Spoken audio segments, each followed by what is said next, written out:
Well, hello, friends. I am so glad you are back to the Successful Thinking podcast. I'm Jolene Church, your host, and I am so excited today because, I bring you folks who are going to bring about different ideas and thoughts and just really stimulate your thinking, because we're all about making the impossible turn into possible. And so that's really shifting that thinking and changing your mindset. And so by bringing you different guests from different perspectives and different backgrounds, I'm able to just kind of help introduce you to new ideas. And so today, we're going to be talking about something that's really important to me, and that's finding your voice. And for some reason, we don't always use our voice, and we verbally challenge ourselves, and we self-impose limits. So finding your voice and the significance of your voice and its power is what I'm going to be speaking to Rebecca Shelton about. She is a senior at Chico State, and she is majoring in communication sciences and disorders. She wants to be a clinical speech language pathologist and work with people who have strokes and traumatic brain injuries, or specialize with children in autism. So I want to welcome Rebecca, and thanks, Rebecca, for showing up today. Hi, thank you for having me. So tell me a little bit about your story and your background and why you decided to choose this, really not just the educational path, but the career path. There had to have been something that kind of got you interested in that. Yeah, 100%. When you're first starting out in college, you really have no idea what direction you want to go. I feel like you're constantly looking for a sign from something that, this is what you were meant to do. And I never felt that way until I threw myself into a situation where it was clear as day. I was 19, 20 years old, and I had gotten an Instagram message from this woman telling me that she'd heard of me through the grapevine, that I'm really great with kids.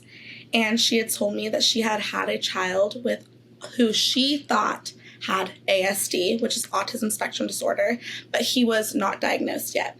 She had told me that he had been in a series of incidents that had caused her to think that this way. So I was for some reason, immediately intrigued, although I never dealt with children who had autism in my entire life. And at the time, I was really trying to get away from the job that I was at and throw myself into something new. So I met this little boy and fell completely in love. For the first half of I nannied for them for about a year and a half. And for about the first 6 months, he was undiagnosed autistic.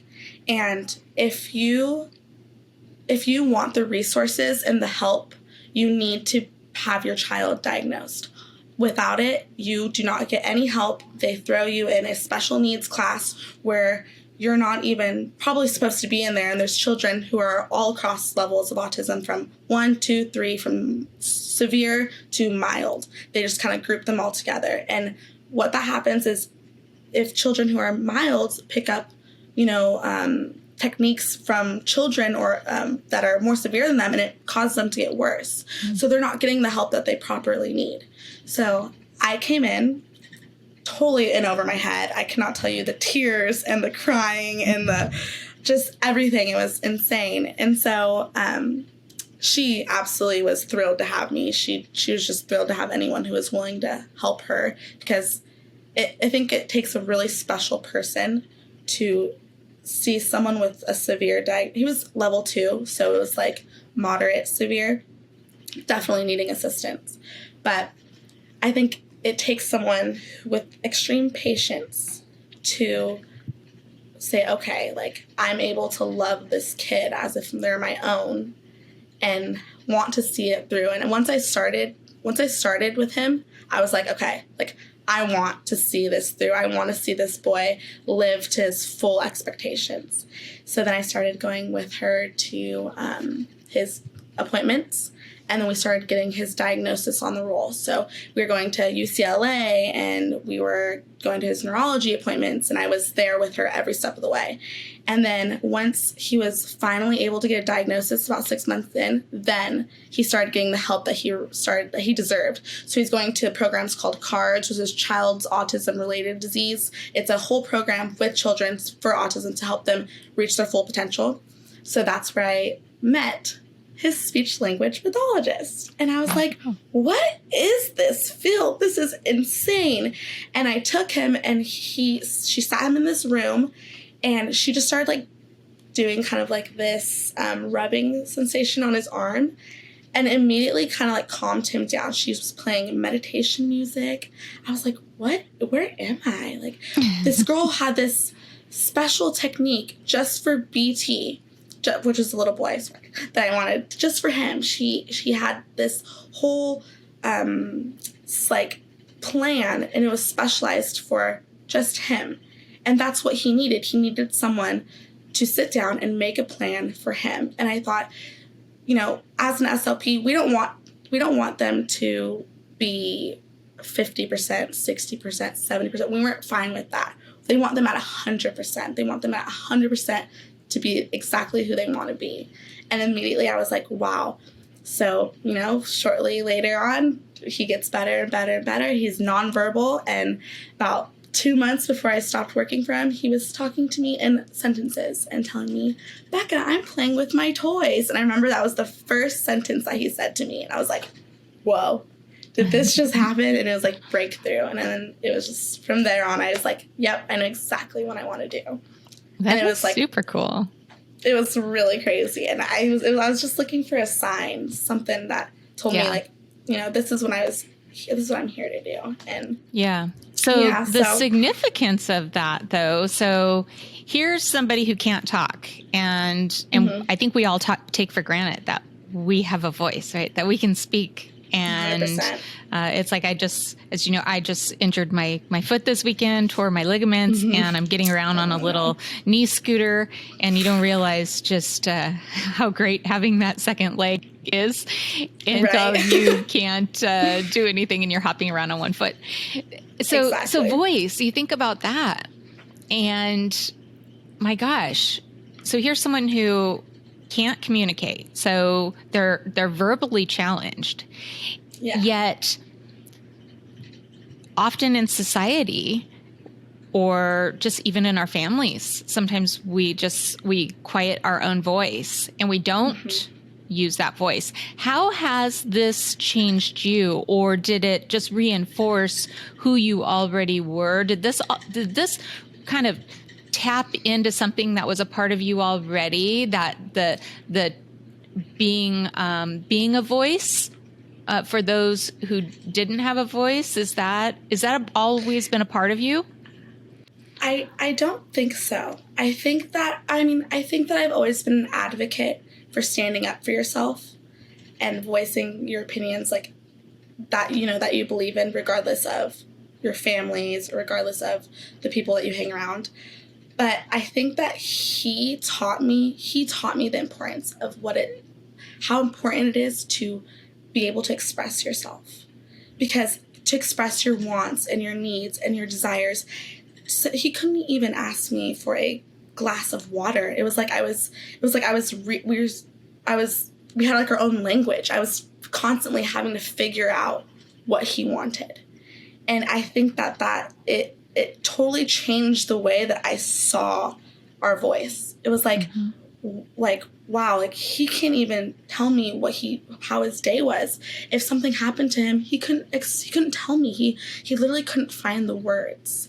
And I saw frustration, and I saw anger, and it was coming out in his behaviors. And the only way he could express himself was through something crazy, but there was like flapping his arms, or punching something, or crying, or screaming. And it was just like, it was so hard to watch. Yeah. Because I just wanted him to be able to tell me what he wanted. I wanted him to be able to tell me, that he had a good day, or that he had a bad day, or that he was hungry, or that he wanted to go for a walk, And because he was so, because his voice was taken away from him, I mean, not necessarily taken away from him, but because he was never had a voice to begin with, he couldn't, it showed in like external behaviors, and where we weren't even allowed, like where I couldn't even take him to a public setting because his only way of expression was through anger and aggression.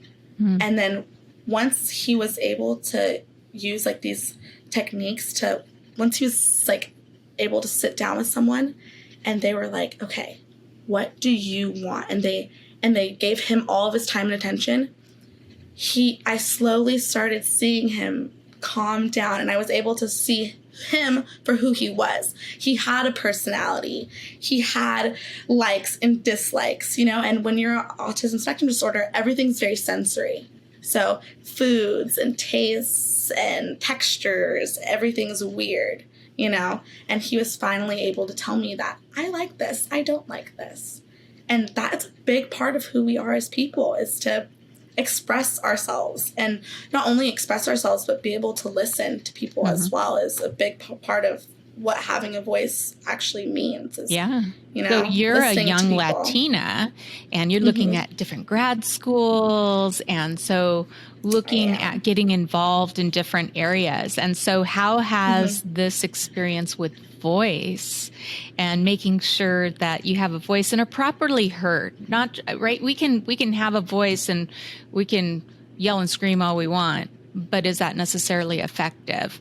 So how has that changed you in your role as really a future leader of other Latinas? I mean, here you are forging this path towards your grad school and into this career path, and you have just this passion for voice and helping others.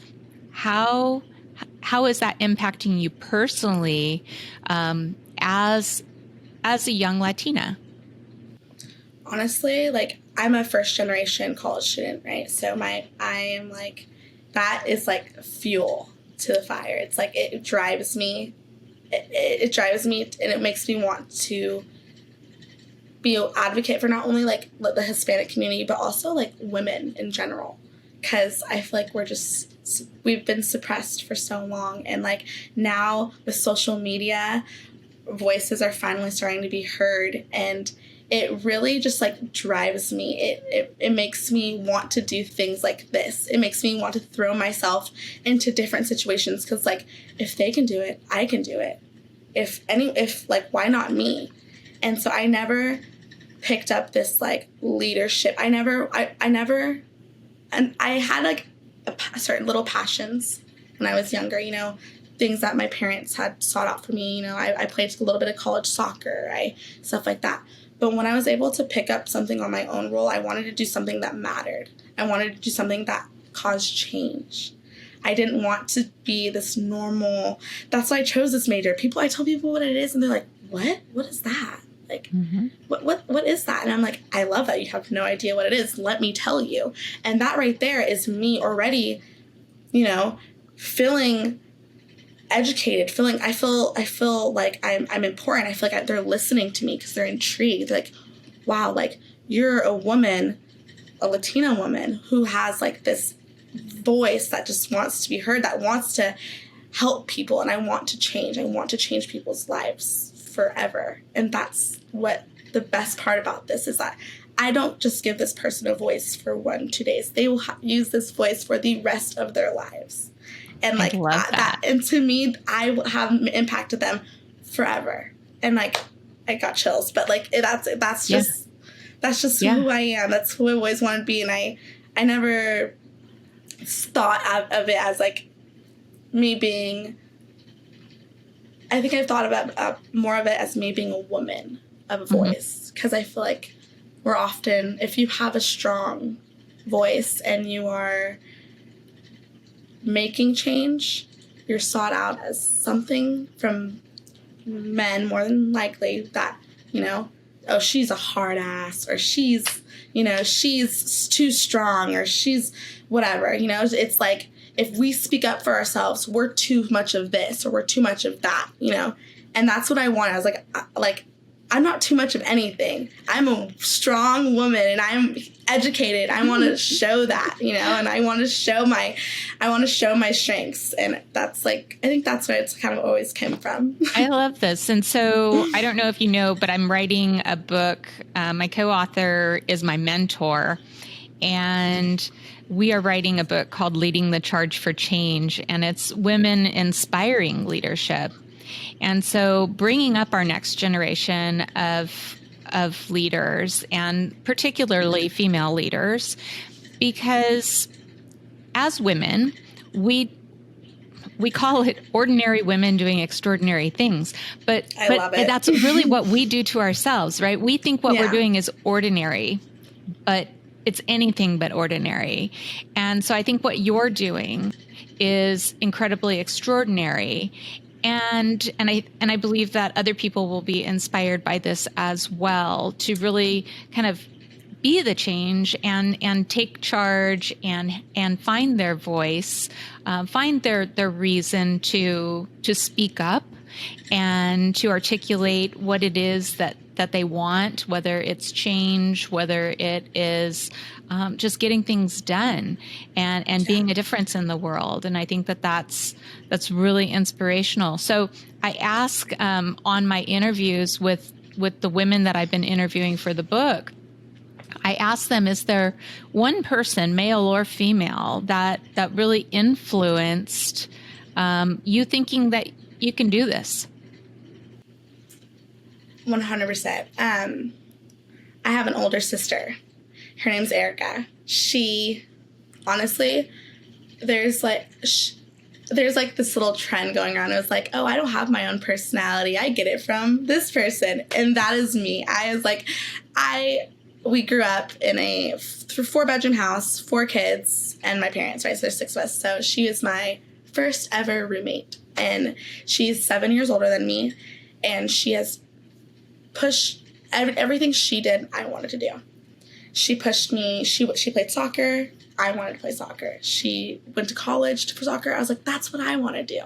Until I got older and I was like, okay, that's not what I want to do. But I loved her drive. I loved how she paved her way for success. She took a different route than I did. She didn't necessarily go. She went to college first, but she's not doing anything in her field. But her drive, drove me for me to think that I can do more with my life. Because my parents, like I said, they didn't go to college or anything. But my sister was that first person to be okay, she made her way out. She did it all on her own. And I was like, that is exactly what I want to do. But I didn't know how to find that because I wasn't passionate about soccer anymore. I was trying to find my passion. And then once I found it, it was okay, I'm going to do what Erica did. I'm going to work my butt off. I'm going to study in my room, sit on my butt for 12 hours a day and not move for 5 days and get straight A's. And I'm going to find a program and I'm going to be the best at it. So that's what I did. Because Erica, she was the best. She played professional soccer. She didn't just stop. She just kept wanting to be the best. And that has driven me. And also I have an older sister named Samantha, and she is very intelligent. She is a registered nurse. She works in Seattle. She works in a hospital in Seattle and at post-op.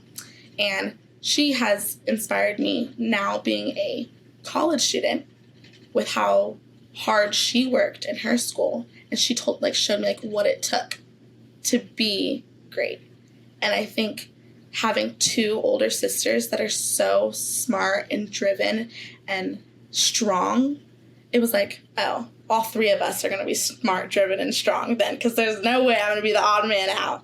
And it just, yeah. So it was I was lucky to grow up with such strong women. Yeah. And so now you get to pass that torch along to others along your path, as you get older and just kind of, and I have so much to learn. On. Yeah. I have so much to learn still. And I'm just excited. I'm excited for wherever this will take me. And it's so broad. I can do so much. So in wrapping up, are there some steps or any practical advice that you can give to people based on your experience here, and really, I would say that your pivotal moment was in working with this autistic child who couldn't speak and didn't have a voice.